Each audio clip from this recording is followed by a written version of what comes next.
नमस्कार, मैं विष्णु शर्मा आप सभी का आपके ही अपने चैनल विष्णु एटीपी में हार्दिक स्वागत करता हूं। आज एक शॉर्ट स्टोरी लेकर आया हूं। बहुत से लोग कमेंट्स करते हैं कि सर आप हमें लगभग 15 से 20 मिनट 15 मिनट की ज़्यादा से ज़्यादा स्टोरी एक आप लेकर आए, तो उनके लिए बहुत ही शॉर्ट लेकिन बहुत ही अच्छी स्टोरी आपको ज़रूर पसंद आएगी। आज की स्टोरी का टाइटल है वाइटेस्ट एंड ब्राइटेस्ट, मतलब सबसे ज़्यादा सफ़ेद और सबसे ज़्यादा चमकीला, सबसे सफ़ेद और सबसे चमकीला, ऐसा इसका टाइटल है। चलिए देखते हैं भाई ऐसा कौन सा चीज़ सबसे ज़्यादा चमकीला है और सबसे ज़्यादा सफ़ेद है। कौन क्या आंसर देता है आपको आज के स्टोरी में पता चल जाएगा। साथ ही साथ हम ग्रामर भी बहुत ही ज़्यादा डिटेल में आज समझने वाले हैं। Once during a discussion in the royal court of king Akbar, यहाँ तक के चले देखते हैं।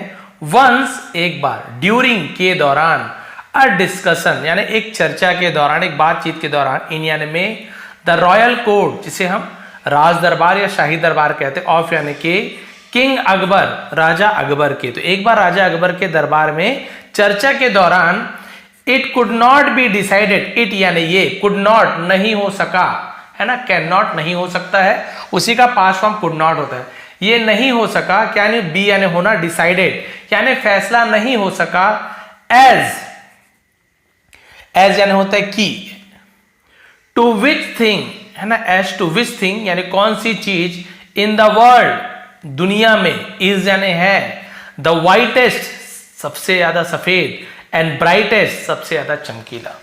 पूरा यहां तक आपको समझ आ गया कि डिसाइड नहीं हो पा रहा था चर्चा में कि सबसे ज्यादा चमकीला और सबसे ज्यादा सफेद कौन सी चीज है दुनिया में। Some courtiers named cotton, other said the milk was the brightest.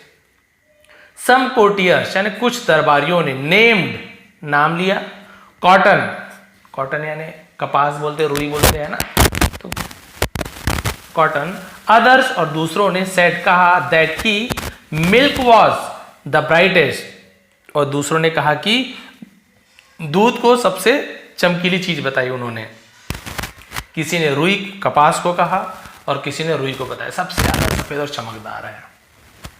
A courtier name snow to be the whitest, a courtier एक दरबारी ने, नेम यानी नाम लिया, स्नो किसका, बर्फ का, to be the whitest and brightest सबसे ज्यादा चमकीला और सबसे ज्यादा सफेद बर्फ को बताया, ऑफ ऑल यानी सब में, है ना।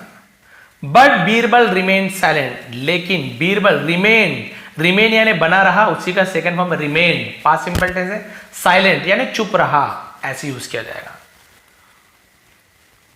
एट दिस, इस पर, किंग अकबर इंक्वायर्ड, तो राजा अकबर ने पूछा, इंक्वायर तो उसका सेकंड इंक्वायर्ड, पता लगाना, पूछताछ करना, उसे इंक्वायरी बोलते हैं, वही इंक्वायर्ड हो गया सेकंड फॉर्म। राजा ने पूछा, वाई क्यों Birbal, which do you think, which यानी किसे, डू यू थिंक तुम्हें लगता है या तुम सोचते हो, इज यानी है, the whitest and brightest of all, है ना। तो पूछा कि तुम्हें क्या लगता है कि सबसे सफेद और सबसे चमकीली चीज कौन सी है। अब देखिए बीरबल ने कहा, it's sunlight your majesty, it's यानी ये है, इट इज को शॉर्ट में इट्स लिख दिया गया है, सनलाइट यानी सूरज की रोशनी, योर मेजेस्टी महाराज, ये सूरज की रोशनी है जो सबसे ज्यादा चमकदार, सबसे ज्यादा सफेद है। वेल ठीक है, you will have to prove it to me, सिर्फ प्रूव पढ़ेंगे, प्रो नहीं पढ़ेंगे, प्रूव साबित करना। ये शॉर्ट में क्या लिखा हुआ है, यू विल है, तो शॉर्ट में यू विल हैव टू। अब आप देखिए जहां पर भी विल हैव टू आपको एक साथ मिले, इसे अलग करके बताता हूं। यू विल ऐसे है, देखिए ये आपका यू है और विल इस प्रकार से अलग है ना, तो यू अलग विल अलग। अच्छा उसके बाद हैव टू भी लगा हुआ है, तो आप लोग को हर बार बताता हूं, बट बहुत से लोग हर बार नए जुड़ते हैं। तो विल हैव टू का यूज जब आपको मिले तो इसका मतलब होता है आपको कुछ करना पड़ेगा, साबित करना पड़ेगा। You will have to dance, तुम्हें नाचना पड़ेगा, नाचना होगा। You will have to learn English, तुम्हें इंग्लिश सीखना पड़ेगा, सीखनी होगी। तो विल हैव टू यानी कुछ करना होगा, करना पड़ेगा। तो देखिए वेल ठीक है, you will have to prove, तुम्हें साबित करना होगा। तो विल हैव टू के बाद वर्ब का फर्स्ट फॉर्म का यूज नहीं करेंगे, ऐसे नहीं कि सर हैव देख लिया तो हमने प्रूव का प्रूव्ड कर देंगे थर्ड फॉर्म, नहीं ऐसे नहीं करना है आपको, फर्स्ट फॉर्म का यूज किया जाएगा। इट यानी इसे, टू मी यानी मुझे, इसे तुम्हें मुझे साबित करना होगा कि सूरज ही सबसे ज्यादा चमकीला है, चमकदार है, और कपास और जो आपकी दूध है ये सबसे ज्यादा सफेद नहीं है, जबकि ये तो बहुत ज्यादा सफेद होता है, कैसे तुम बोल दिए, चलो साबित कर दो। Birbal agreed to prove his words, तो बीरबल अग्रीड राजी हो गया, टू प्रूव साबित करने के लिए, हिज वर्ड्स यानी अपनी बात को, वर्ड्स यानी शब्द होता है लेकिन हम यहाँ बात के लिए वर्ड्स का यूज किया, अपनी बात साबित करने के लिए राजी हुआ। नेक्स्ट आफ्टरनून, अगले दोपहर, इट वॉज वेरी हॉट यानी बहुत गर्म था या गर्मी थी। King Akbar entered his chamber, और राजा अकबर इंटर्ड यानी प्रवेश किया, भीतर गया, तो इंटर का second form entered, his chamber, chamber यानी कक्ष, कमरा को चैम्बर कहा जाता है, अपने कमरे में प्रवेश किया। टू रेस्ट, आराम करने के लिए, तो वर्ब के पहले यदि टू लगे तो के लिए, टू ईट खाने के लिए, टू ड्रिंक पीने के लिए, टू जंप कूदने के लिए, ऐसे यूज किया जाता है। और यदि किसी नाउन के पहले लगे, किसी जगह के नाम के पहले, किसी आदमी के नाम के पहले, किसी इंसान के पहले, जानवर कुछ जगह के नाम के पहले, तो उसे प्रेपोजिशन कहा जाता है। बताते हैं किससे मिलने गया, किसके पास गया, जंगल गया, स्कूल गया, तो वो नाउन के पहले टू हो तो प्रेपोजिशन, वर्ब के पहले टू हो तो ज्यादातर के लिए ऐसे यूज किया जाता है। ठीक है, तो आराम करने के लिए अपने कमरे में गया। ही ऑर्डर्ड, ऑल है ना, ही ऑर्डर्ड, और उसने, उन्होंने भी बोल सकते हैं क्योंकि राजा जी हैं तो हम थोड़ा सम्मान दे रहे हैं, वैसे ही यानी वह या उसने ऐसे यूज करते हैं। तो उन्होंने ऑर्डर्ड, ऑर्डर का सेकंड फॉर्म ऑर्डर्ड, आदेश दिया, पास्ट सिंपल टेंस है, सब्जेक्ट के बाद वर्ब का सेकंड फॉर्म, कोई हेल्पिंग वर्ब नहीं है, was, were, he, she, it, have, कुछ भी नहीं है। ही ऑर्डर्ड, उसने आदेश दिया, ऑल डोर्स, सभी दरवाजों को, तो डोर्स पढ़ेंगे, डोर्स नहीं पढ़ना है, डोर्स, विंडोज, खिड़कियों को, एंड कर्टन्स, कर्टन्स यानी कहता है पर्दों को कर्टन्स कहा जाता है। To be pulled close, to be pulled close मतलब होता है उसे खींचकर बंद करने के लिए, pulled close. To keep light out, keep यानी रखने के लिए, लाइट आउट यानी रोशनी को बाहर, यानी इसका मतलब क्या है, हम इसे क्या बोल सकते हैं कि उन्होंने सभी दरवाजे खिड़की बंद रखने के लिए आदेश दिए ताकि रोशनी क्या हो ना सके, अंदर ना आ सके, रोशनी अंदर ना आ सके। लाइट को बाहर रखने के लिए उन्होंने कि भाई रोशनी अंदर नहीं आना चाहिए, गर्मी लग रही है। The dark room felt really cool to sleep in, the dark room यानी अंधेरा कमरा, फेल्ट यानी ऐसा लगता था, महसूस होता था, रियली कूल यानी सच में ठंडा, टू स्लीप इन यानी उसमें सोने के लिए, तो अंधेरे कमरे में सोना वाकई बहुत ठंडा लगता था, ऐसा लगता था कि हाँ भाई बहुत ठंडा, लगता भी है, धूप ही नहीं आएगा, सूरज की रोशनी, थोड़ा ठंडा लगेगा ही। इन द इवनिंग, और शाम के समय, व्हेन किंग अकबर अवोक, जब राजा अकबर, अवोक जागे, अवेक, अवोक, अवोक आने से होता है, तो अवोक सेकेंड फॉर्म है, तो जब राजा जागे ऐसे होगा, ठीक है। He went towards the close door, he went वह गए, गो वेंट गॉन, तो हम सेकेंड फॉर्म वेट का यूज करेंगे। टूवर्ड्स यानी होते की ओर, एस लिखा हुआ है, टूवर्ड्स, की ओर गए, किसकी ओर, the close door, close door मतलब होता है बंद कमरे, जब वो जागे तो वो बंद कमरे की ओर गए। ही यानी फिर भी बताया वह या उसने, ट्रिप्ड, ही यानी वह, क्या हुआ, tripped, tripped on a vessel, tripped यानी क्या होता है, ठोकर लग जाना, फिसल जाना, ऐसे बोलते हैं ना, एकदम लड़खड़ा गया उसके ऊपर, से ट्रिप्ड कहा जाता है। वेसल, वेसल यानी बर्तन, which had milk in it, जिसमें बर्तन थी, है ना, तो एक बर्तन में दूध था जिस पर क्या लगी, ठोकर लगी उनके पैर से। The milk soon spread on the floor, the milk यानी दूध, सून जल्दी, स्प्रेड यानी फैल गई, स्प्रेड यानी फैलना होता है, ऑन द फ्लोर फर्श पर फैल गया दूध। King Akbar open the door, तो राजा अकबर ने ओपन यानी खोला, द डोर दरवाजे को, and sunlight lit up the doorway, और सनलाइट यानी जो सूर्य का प्रकाश था, जो रोशनी थी, वो क्या हो गई थी, दरवाजे पर, लिट अप यानी चमकने लगी, ऐसे लिट अप का यूज किया था, डोरवे यानी दरवाजे पर, और जैसे ही दरवाजा खुला सूरज की रोशनी द्वार पर चमकने लगी। द किंग सॉ दैट, और राजा ने देखा कि, तो सी सॉ, सीन हम सॉ का यूज कर रहे हैं, पास्ट सिंपल टेंस है, देखा कि सम कॉटन यानी कुछ रुई, कपास, पफ्स यानी उसके गोले को पफ कहा जाता है ना, कुछ रुई के गोले ऐसे बोल सकते हैं, कुछ रुई के फाहे या गोले, वर यानी थे, ऑल्सो लाइंग, ऑल्सो यानी भी, लाइंग पड़े हुए थे, ऑन द फ्लोर यानी फर्श पर, देखा कि फर्श पर रुई के कुछ फाहे भी पड़े हुए थे। जस्ट देन, ठीक तभी, Birbal came to the door, Birbal दरवाजे के पास आया।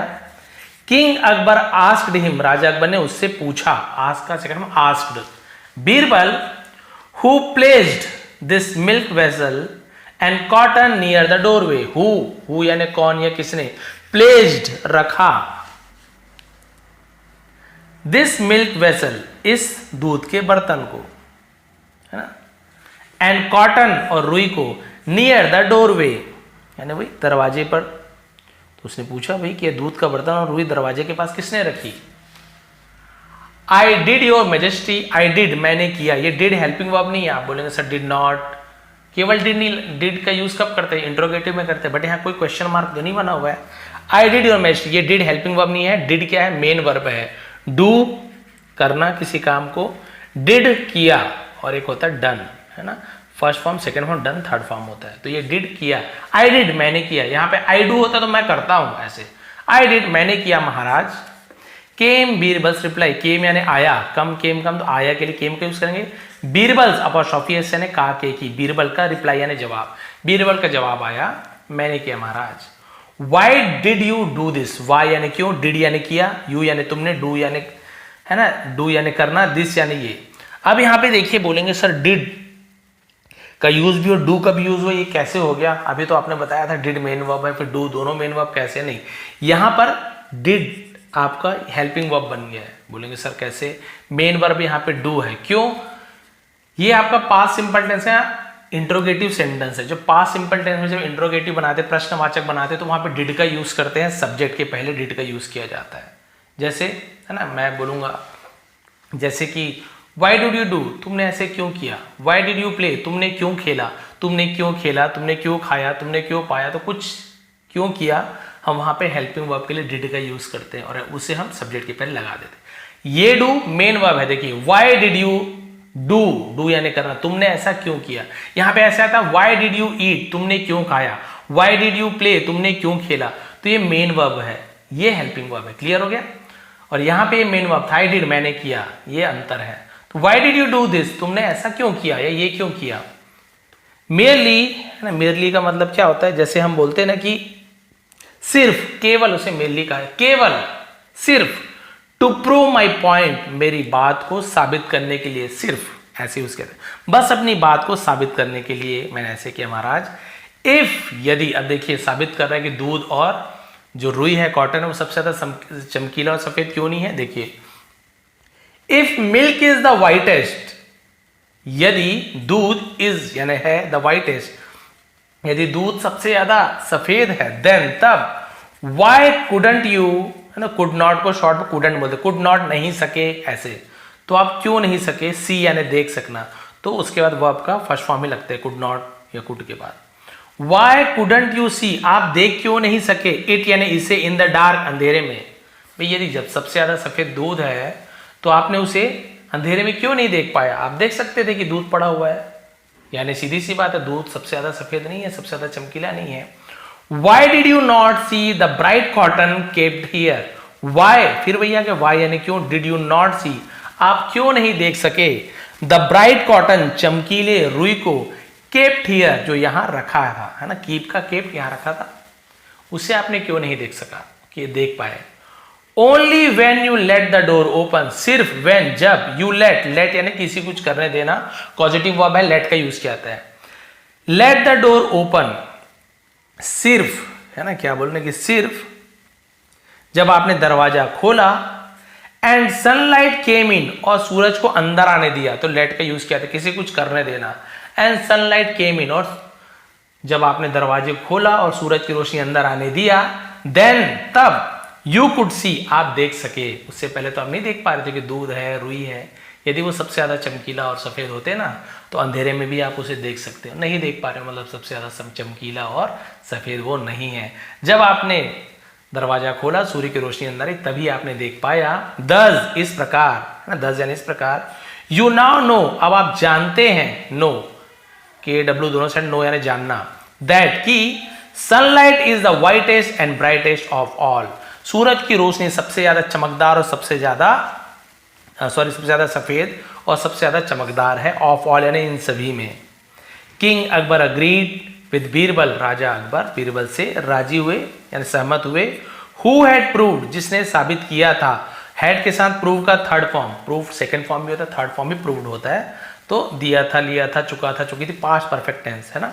हु हैड प्रूव्ड, जिसने साबित किया था, हिज पॉइंट क्लियरली, अपनी बात को क्लियरली यानी होता है स्पष्ट रूप से, तो उसे पॉइंट कहते हैं। जैसे बोला जाए अपनी बात को, पॉइंट को, मुद्दे को पॉइंट ऐसे कहा जाता है।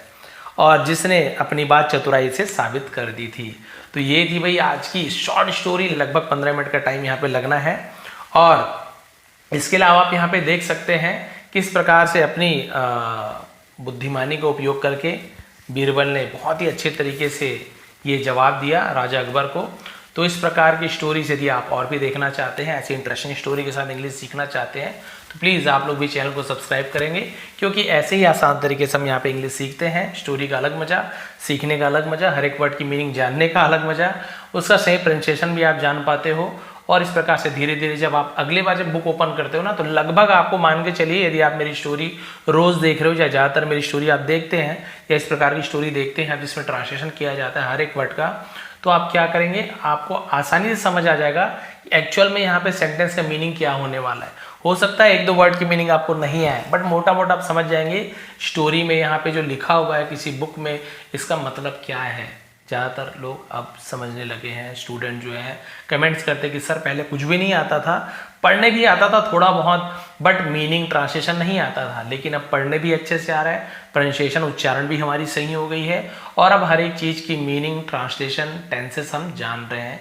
तो ये बहुत बड़ी उपलब्धि मानता हूँ अपने लिए और आप लोगों के लिए भी, कि आप लोग कभी भी अपने आप को कभी भी कम ना समझे कि हम ये नहीं सीख पाए। बिल्कुल आप सीख सकते हैं।